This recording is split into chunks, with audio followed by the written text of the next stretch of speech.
Like this video or else this spider will crawl into your ear tonight while you are sleeping. Do it! In this video, I'll be showing you how to install Windows on your Mac. This does require you to have a few things.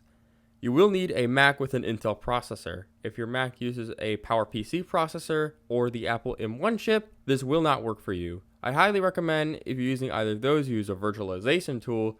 For example, if you're on PowerPC, you will need Virtual PC version 7, whereas if you have an Apple M1 based Mac, you'll need a newer version of Parallels Desktop that supports the M1 chip and can run Windows 10 or possibly Windows 11. There are also a few other things you'll need besides your Mac. You'll need an internet connection, a Windows ISO, I'll have a link in the description from where you can get one, and you may need a flash drive depending on which Mac you're using.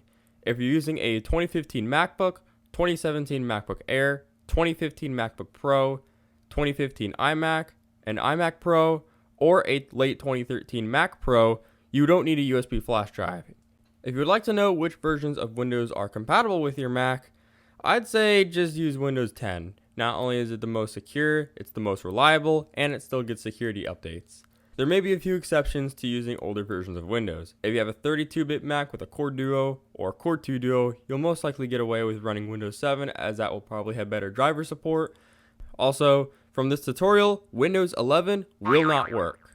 If you'd like to know how to install Windows 11 on your Mac, I highly recommend watching my other video showing how to upgrade from Windows 10 or an earlier version of Windows 11 on unsupported hardware. You can check that out from the link in the description, or you could just click the eye in the upper right hand corner. Are you ready? Let's begin.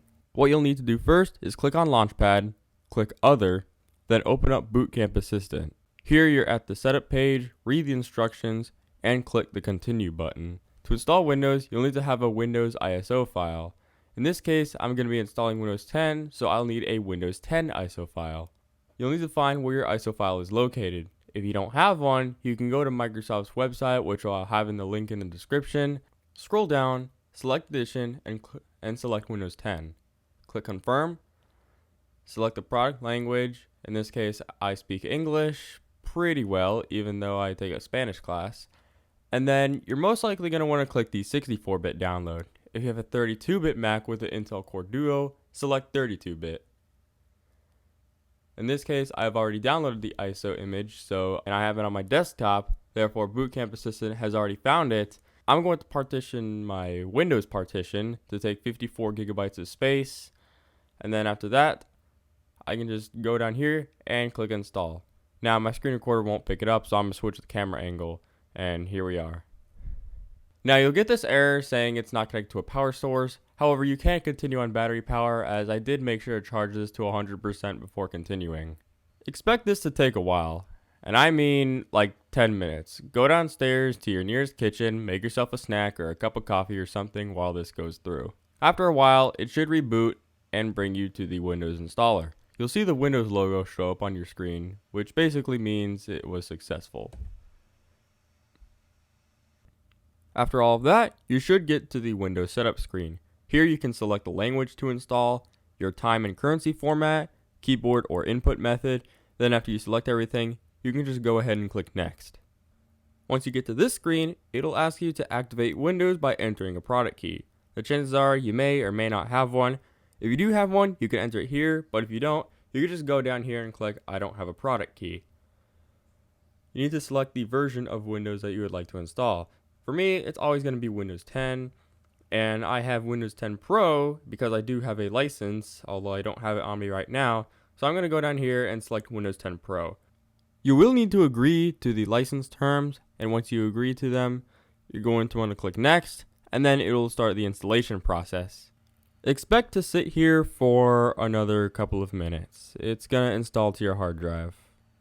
Around this point in the video, your computer will automatically restart, or you can just click the Restart Now button.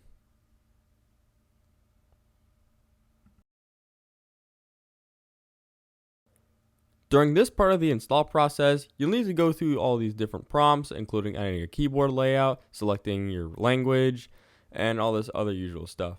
Now when it asks you to connect to the internet, you're going to want to just go ahead and click I don't have internet because the Wi-Fi drivers have not been set up yet, but we'll set them up later.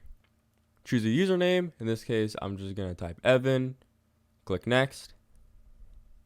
It's going to ask you to set up a password. This is required depending on which version of Windows you're doing. And you're going to want to confirm it, add a security question, but I'm going to just go skip over this. Here, it'll make you choose privacy settings for your device like location, find my device, advertising. I just like to set everything off and then click accept. Here you can set up Cortana. I don't use Cortana, so I'm not going to set her up right now. And at this part of the video, you're going to want to wait another couple of minutes because it's going through some more installation processes or whatever this is. You'll eventually get to the Windows desktop and you will see the Bootcamp installer open. Don't be tempted to click out of it. You will need to go through the install prompts. You will have to accept to the license agreement again. Click install and install all the necessary drivers and packages to make Windows on your Mac work correctly. This won't take too long, so just be patient. Once that is finished, go ahead and restart your computer. I also recommend doing a few other things.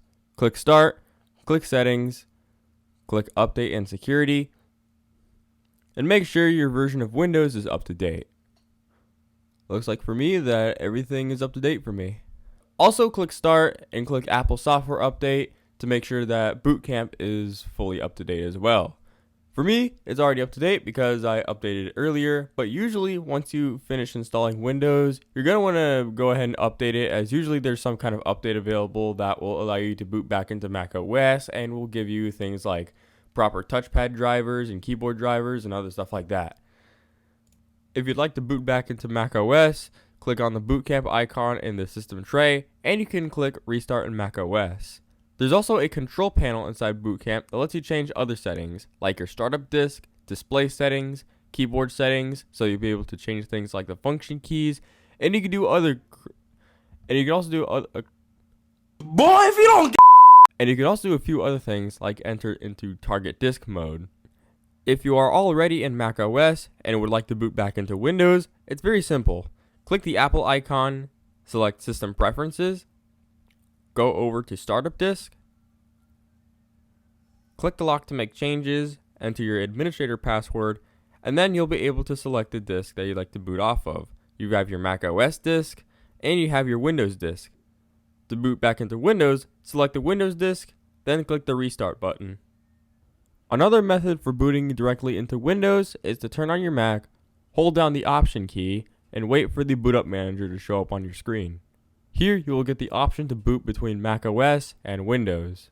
Just simply select the OS of choice and it will immediately boot up. That's it for this video. If you found it helpful, please make sure to leave a like and subscribe to the channel, and I'll see you guys later.